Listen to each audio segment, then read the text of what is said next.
I have paper underneath here, and I'm actually going to fold my paper just a little bit here so I can give myself an idea of where I want to start it. Later, when you've done it for a while, you won't need to do this. Okay, starting at the crease, I'm going to go down 2 strokes, 1, 2, and then I'm going to slant. So here I go. 1, 2, I'm going to pick the brush up and go 3. Now, you won't need to be picking it up later, but for now, it's a good idea. Now, what we want now is to have this next part be about half the same width as this one, so I'm just going to lift up my brush a little bit angle-wise, like that, okay? Notice I did it 2 times. I didn't quite get it the first time.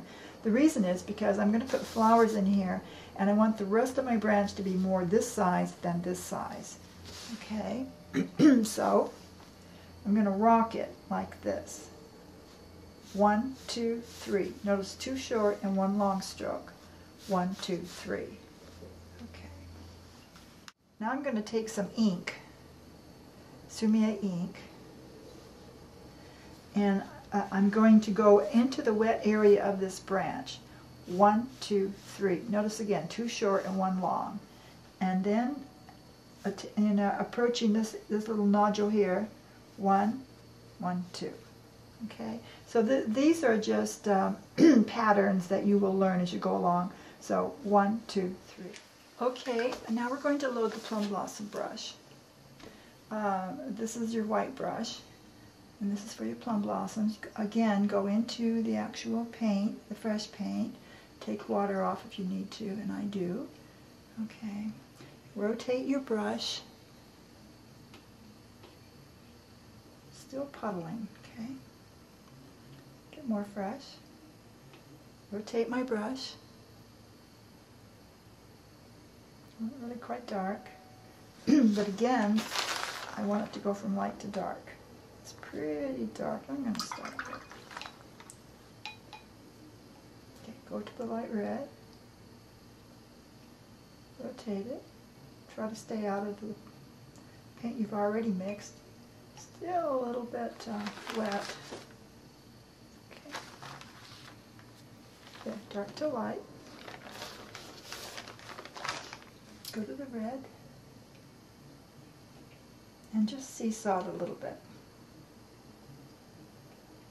Okay, let's test it. See, light to dark. Okay. I feel like I don't have a lot of paint on my brush, but let's see. I'll start with smaller flowers. I'm going to go from 6 to 11 and press. Okay. Let's try a big one. Butterfly petal. 1, 2, 3, 4, 5. I was talking about it being wet, or maybe not wet enough.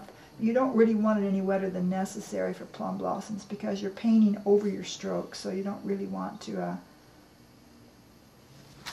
have it really wet.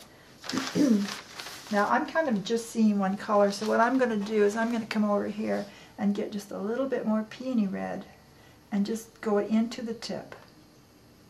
Okay. Okay, and now I'm having these plum blossoms go in 3 directions. 6 to 11, down.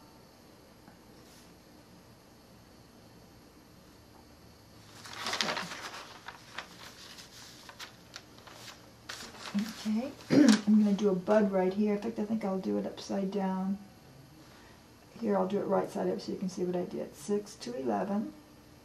And then I'm just going to do this, add the little tiny strokes to it. Okay. Here, this is one that's new. I'm just going to press like that. It's like the bottom stroke of the 5. And then I'm going to do the circle. And then I'm going to do these. I'm going to do 2 on one side and 1 on the other, right? Here again, I'll just do a bud.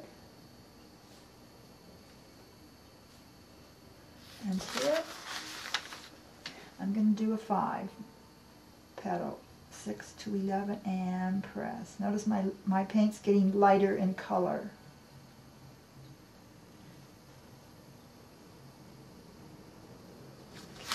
It's too dry now.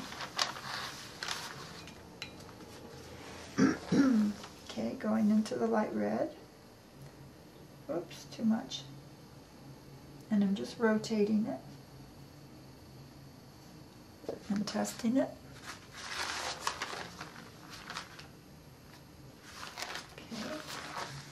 Okay. And red. And again, just seesaw it. Okay. I have this flower going this way. I'm going to have this one going this way.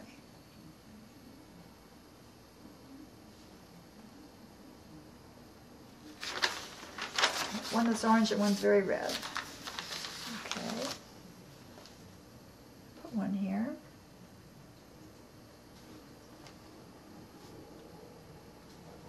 And we'll put the little one here. Okay, a little bud. Okay, remember, when you're painting, you need to copy because you're learning patterns and strokes, so you don't want to create your own patterns. All right, I'm going to put this new one here again like we did a while ago. This is like the bottom stroke of the 5 petal. Circle 6 to 11 and down. Press lift and press lift. Okay. While that's kind of drying a little bit before I put the stamens on, let's talk about the flower just a little bit. Okay, I'll load my brush real quick. And this is the Plum Blossom brush. I used the wolf brush for the stem. The first petal, you start at 6, go to 11, and press. And then this one here is going to be lower. It's going to start lower, it's going to end lower, so I'll put little dots to show you. Sometimes it will actually overlap this one. We don't care. It's okay. And then starting here. Okay, my brush is pretty wet, so those weren't too round. I'll try it again. 6 to 11 and press. 6 to 11 and press. 6 to 11 and press. And then halfway down this petal, halfway down this, and then halfway down this petal, and then we end up here, halfway up, halfway through this. Then the second one joins this one, and it should make like an oval shape. Okay. Okay.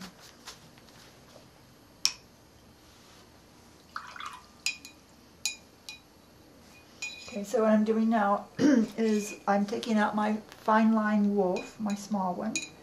Remember that your wolf brush is stiff, and that's what you use for when you want a straight line or you want an edge. Like in the case of the stamen, you definitely want to, you don't want spreading so much as you want to be able to control it. So one way you can control it is by not having it very wet. So I like to make it really black, and then I like to take my brush like this and actually take a lot of the ink off.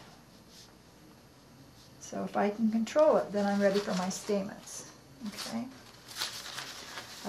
First I'll just do some calyxes. Calyxes are what join the petal to the actual stem.